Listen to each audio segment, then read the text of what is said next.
Welcome. You have reached review time with Imperial, and today's review will be Power, Book 4, Force, starring Tommy Egan.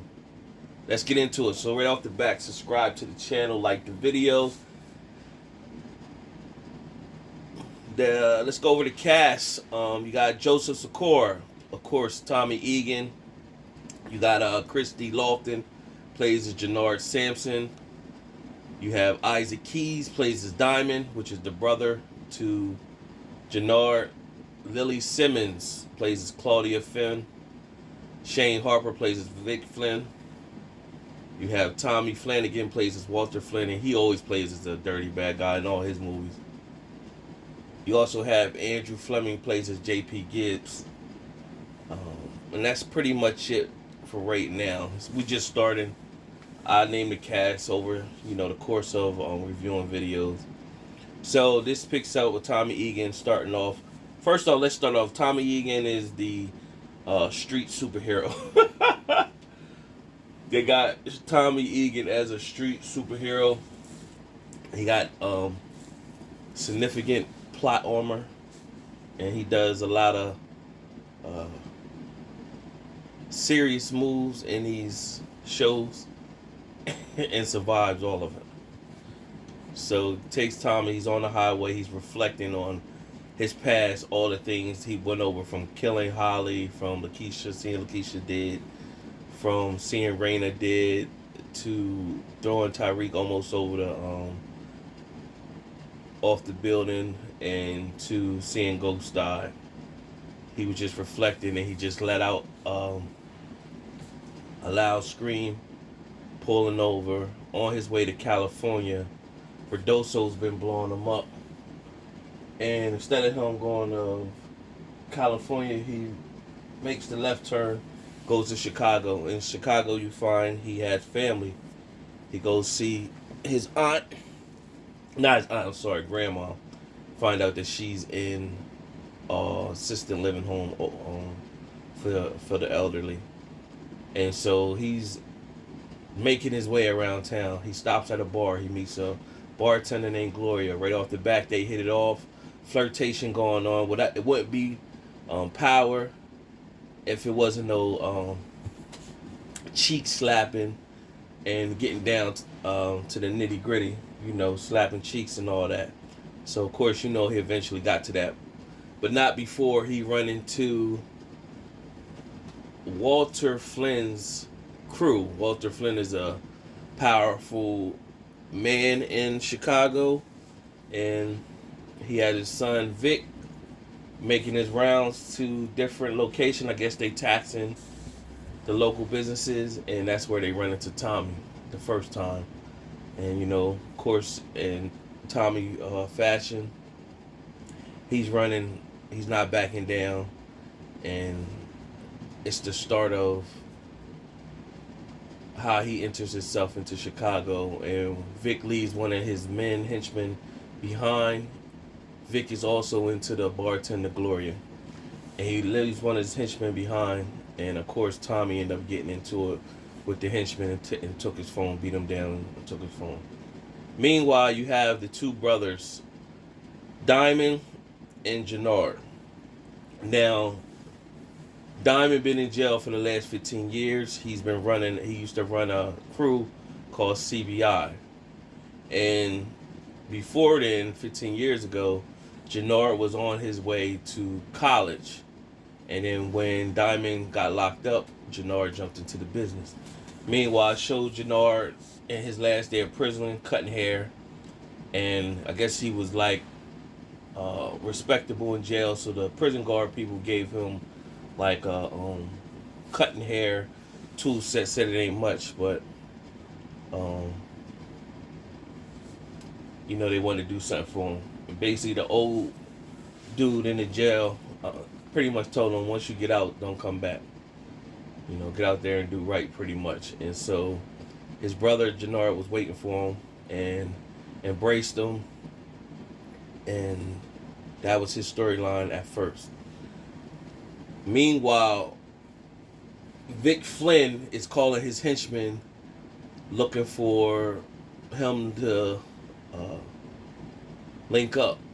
Tommy basically took the phone, found out where Vic was, and shot at the window, basically saying the next one to be in your head. And so he wants Vic to take him to the Connect. Superheroes, though. So, nevertheless, Vic takes him to the meeting spot, and where they meet, Jannard is there, the cop as well. Vic is ready to cop, and they got two tweakers. And the tweakers is there. You can tell they using the product, and they tweaking. And so a shootout happens pretty much, and Tommy saved both Jannard and Vic, killed one tweaker and shot the other tweaker up.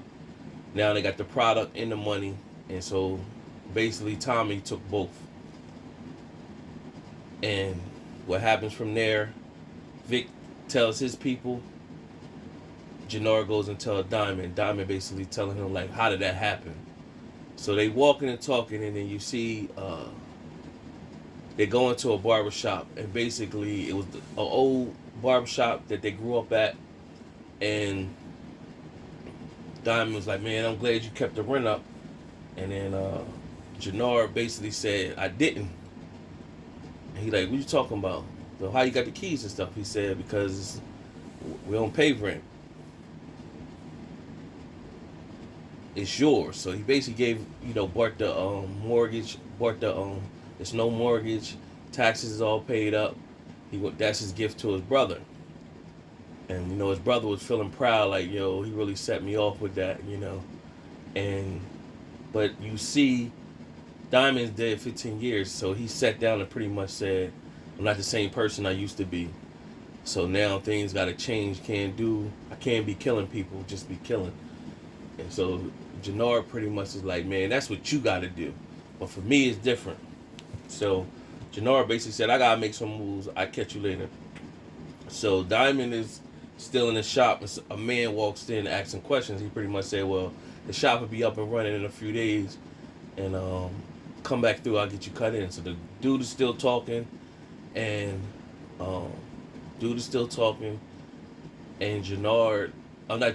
Diamond is grabbing like a pair of scissors or whatever. Guy reaches for his phone, because his phone ring, he see that he's got a badge. So they already on to Diamond, basically see if he gonna get back in the game. And they basically have a casual conversation, but it's basically let him know, I know who you are, because he said Diamond as he walked out. Said, I'll be seeing you or whatever. And so that was like Diamond, FYI. Meanwhile, there is Claudia Flynn, the daughter of Walter Flynn. So you got the organization. Tommy is to take care of the streets and everything, and Claudia is supposed to do the business, but she wants to do more. She wants to get her hands dirty. The father, Walter, is pretty much like, no, I need you, doing the business side of things. You don't need to get dirty. What you gonna do with these little hands? Men won't respect the woman. And true fashion, Lily Simmons, if those that's familiar with her, she was in a show called Banshee.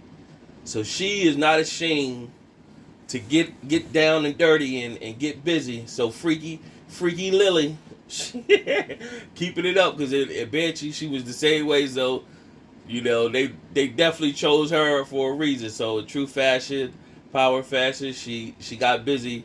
First episode she got busy, so I had her do a scene, getting freaky after a night at a party. And so I'm pretty sure they definitely gonna have a scene with her and Tommy clapping cheeks. So that's definitely in the foreseeable future or whatever. So Freaky Lily, ha. But from there, the episode, Tommy goes and see his grandma, pretty much show her a picture. She said Tommy, which I guess she could be having dementia or something like that, because she wasn't really coherent, and so he kind of was disturbed after he seen it. He's beefing with his mom. So I don't know where the timetable is because we know Tommy had left after the ghost situation happened, but we don't know what's happening now. Is this after his death was faked in with Tyreek and them, and Power Book 2 Ghost, or this is directly after Ghost just died. So I don't know that timetable right yet. But nevertheless, as he's leaving out, he sees J.P. Gibbs, who he finds out that approaches him, and he pulled a gun on him. But they find out that Tommy has a half brother, and Kate, back when she was in Chicago, had another son that she pretty much got rid of, and